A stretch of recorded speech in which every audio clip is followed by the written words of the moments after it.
नमस्कार, आप लोगों का फानिया में स्वागत है भाई। और यहाँ पर एक बहुत बड़ी अपडेट आई है। यूपी आंगनबाड़ी बम्पर भर्ती 2021 के जो फॉर्म आपके यहाँ पे निकाले गए थे, उसके जो जुलाई में आपका आया था नोटिस, उसका जो है अब क्या हुआ कि फॉर्म ऑनलाइन शुरू हो गया है, जिसमें जो है 50,000 आपकी पोस्ट आई हैं। तो कौन कौन से ज़िले में कितनी पोस्ट है, अभी आज से कितने ज़िले का ऑनलाइन फॉर्म शुरू हो गया है और कहाँ पे कितनी सीटें, सभी चीज़ों के बारे में बात करेंगे। चलेंगे जो है सरकारी रिजल्ट के पेज पर, तो वहाँ पे जो है सभी चीज़ों को ऑन बाई हम देखेंगे। तो फटाफट जुड़े रहें और जो है वहाँ पे मिलते हैं अपनी जो है पोस्ट के साथ, जो है कौन कौन से पोस्ट जो है कितनी है, सब जिलों की बात यहाँ पे की जाएगी। कहाँ कहाँ पे अभी अपडेट करना है, सारी चीज़ों के बारे में हम चलते हैं अपने वहाँ पे सरकारी रिजल्ट के पेज पर। तो भाई सरकारी रिजल्ट के पेज पे आ गए हैं, तो फटाफट आगे बढ़ेंगे और देखेंगे यहाँ पे पॉइंट वाइज पॉइंट मोस्ट चीज़। देखिए इसका जो है 21 जुलाई 2021 को यहाँ पे जो पोस्ट अपडेट आपका किया गया था, ठीक है, 11:52 पे। तो अब इसके बारे में जो है आपका ऑनलाइन फॉर्म शुरू हो गया, देख सकते हैं। डिस्ट्रिक्ट प्रोग्राम ऑफिसर बाल विकास सेवा इवन पुस्तकर विभाग, यहाँ पे इसके फॉर्म में यहाँ पे मिनिमम एज की बात करेंगे तो 21 साल जो है मिनिमम एज आपकी होनी चाहिए, और मैक्सिमम एज की बात करेंगे तो 45 साल होनी चाहिए, ठीक है। मतलब अधिकतम जो है आपके 45 साल उम्र होनी चाहिए, उससे ज़्यादा नहीं होनी चाहिए। अब यहाँ पे देखिए पोस्ट जो दे रखा है उनके बारे में बात करें, तो भाई जो पोस्ट दे रखा है उनके बारे में बात, तो यहाँ पे कुल पोस्टों की अगर आप बात करेंगे तो कुल पोस्ट आपकी कितनी हो जाएगी, यहाँ पे देख सकते हैं 50,000 यहाँ पे कुल पोस्ट आपकी हैं, ठीक है। 50,000 कुल आपकी पोस्ट आपकी है, ये आपका देख सकते हैं 50,000 पोस्ट है। तो इसी पे बात की जाएगी आगे करेंगे। यहाँ पे जैसे कि आंगनबाड़ी वर्कर के लिए इसमें क्या क्या है कि only for female candidate passed class 10th high school exam in any recognized board in India. देखिए इंडिया में आप किसी भी बोर्ड से क्वालिफाई हों, बस आपको क्या करना है, हाई स्कूल क्वालिफाई होना। लेकिन क्या है, केवल महिलाएं इस फॉर्म को भर सकेंगी। देखिए ध्यान रखिएगा इस चीज़ का। तो आंगनबाड़ी वर्कर AWW के लिए है। नीचे आपकी जो पोस्ट दिख रही है, 2 पोस्टें आपकी दिख रही हैं, कह रहा है कि मिनी आंगनबाड़ी वर्कर, इसके लिए भी आपका क्या होना चाहिए, हाई स्कूल पास ही होना चाहिए। और आंगनबाड़ी हेल्पर की बात करेंगे तो यहाँ पे only for female candidate class 5th जो है यहाँ पे आपका मस्ट जो है क्या होना चाहिए, पास होना चाहिए। अब बढ़ेंगे आगे, यहाँ पे दे रहा है हाउ टू फिल, इसको मतलब कैसे भरना है। तो आप जो है कैफ़े पे जब जाएंगे तो आपका फिल करके वहाँ पे वो देगा, उसको लेकर आपको परेशान नहीं होना है कि वो तो उसका काम रहेगा फिल करने वाला। अब देखिए interested candidate can read the notification before apply. अब यहाँ पे आपका देखिए मेरठ के बारे में अभी जो है आपका अप्लाई दे दिया, लेकिन अभी टोटल पोस्ट के बारे में आपका सुन नहीं किया गया है।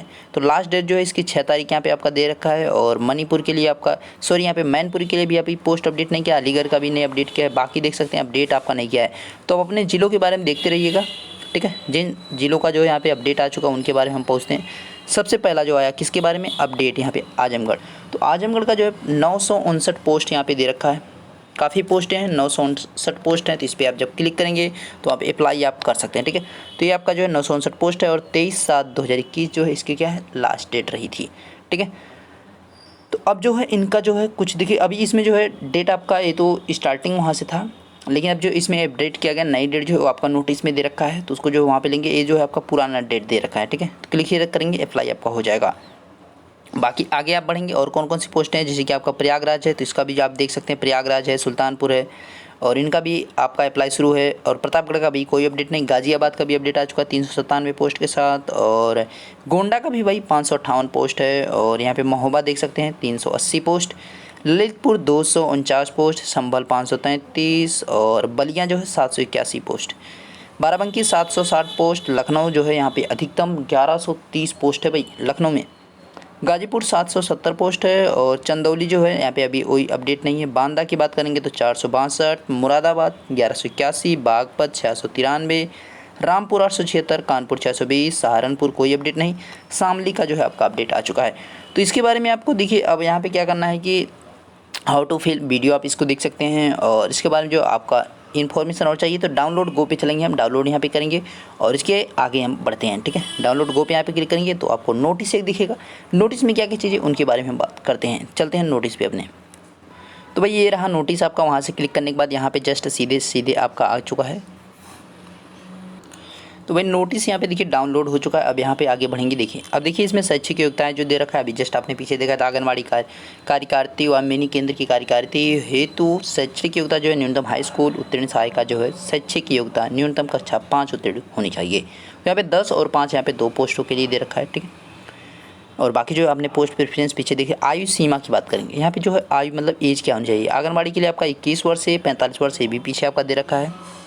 और यहाँ पे देखिए आयु के संबंध में आंगनबाड़ी कार्यकर्तियों मिनी आंगनबाड़ी केंद्र की कार्यकर्ती हाई स्कूल प्रमाण पत्र एवं सहायिकाएँ के लिए जो सहायिकाएँ होंगी, मतलब जो हेल्प के रूप में रहेंगी, हेल्पर के रूप में रहेंगी, उनकी बात करें तो कक्षा 5 होगी। जैसी भी स्थिति हो का स्कूल से जारी प्रमाण पत्र मान्य होगा, मतलब प्रमाण पत्र किसी भी स्थिति में लेकिन आपका रहना चाहिए। आगे यहाँ पे दे रखा है 62 वर्ष की आयु प्राप्त होने के उपरांत उसकी मानदेय सेवाएं स्वतः समाप्त हो जाएंगी। मतलब जो है अगर कोई महिला है 62 वर्ष होगी, मान लीजिए 45 वर्ष की आयु में वो लगी और 62 वर्ष जैसे ही होगी तो उसका जो है क्या होगा, स्वतः समाप्त हो जाएगी। चयन हेतु मतलब चयन किस प्रकार से आपका होगा, देखिए सर्वप्रथम अपेक्षित अर्हता रखने वाली ग्रामीण क्षेत्रों में उसी ग्राम सभा तथा शहरी क्षेत्रों में उसी वार्ड में स्थित केंद्र की सहायिका जिसकी न्यूनतम आरकारी सेवाएं 5 वर्ष की पूरी हो चुकी है तथा हाई स्कूल उत्तीर्ण हो एवं उसकी आयु 50 वर्ष से अधिक ना हो।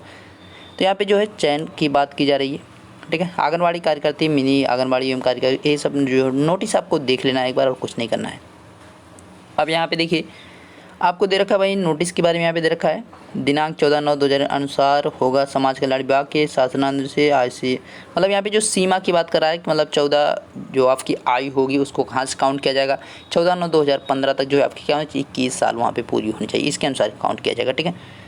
और आयु सीमा हेतु कट ऑफ निर्धारित करने हेतु ग्रामीण क्षेत्र में रुपये यहाँ पे 46,080 तथा शहरी क्षेत्र में 56,460 प्रति परिवार वार्षिक आय निर्धारित किया गया है। मतलब इतनी आय होनी चाहिए, उससे ज़्यादा होगी तो भाई आपका क्या है, गड़बड़ है, उससे ज़्यादा होने पे आपको जॉब नहीं दिया जाएगा, ठीक है। और आगे क्या दे रखा है उसमें देखेंगे, सहायिका के उपलब्ध न होने की दशा में उसी ग्राम सभा वार्ड में क्षेत्र में निवासी गरीबी रेखा से नीचे जीवन यापन करने वाली विधवा महिला भी हो सकती है।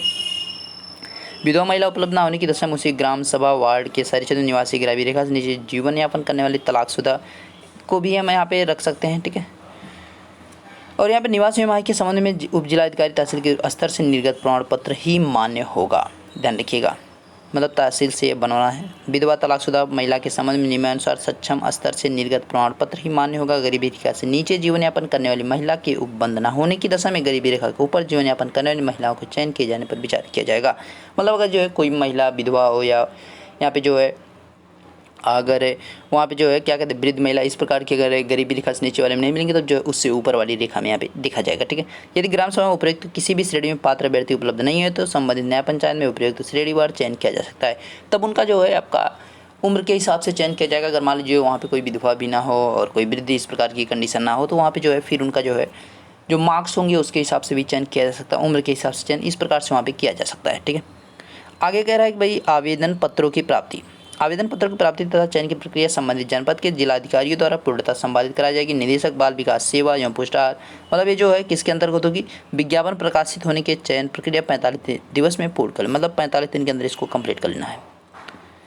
अब यहाँ पे चयन प्रक्रिया के बारे में और चीज़ें बताई गई भाई, और चलेंगे अपने मार्क्स की तरफ, ठीक है। मेरिट लिस्ट कैसे बनेगी, मोस्ट इंपॉर्टेंट चीज़ है मेरिट लिस्ट कैसे बनाई जाएगी। सबसे बड़ी बात मेरिट लिस्ट कैसे बनी, एक ही श्रेणी में एक से अधिक पात्र अभ्यर्थियों को उपलब्ध होने की दशा में सभी अभ्यर्थियों को मेरिट लिस्ट बनाई जाएगी। इसमें हाई स्कूल, इंटरमीडिएट एवं स्नातक, तो यहाँ पे देख सकते हैं मैक्सिमम जो स्नातक तक के अंकों पर विचार किए जाएंगे जिसके अंतर्गत अभ्यर्थी द्वारा प्राप्त प्रतिशत को, जैसे कि आपका अगर मान लीजिए भाई 60 है तो 60% का इसको 10 से डिवाइड करेंगे तो कितना बनेगा, 6 बनेगा।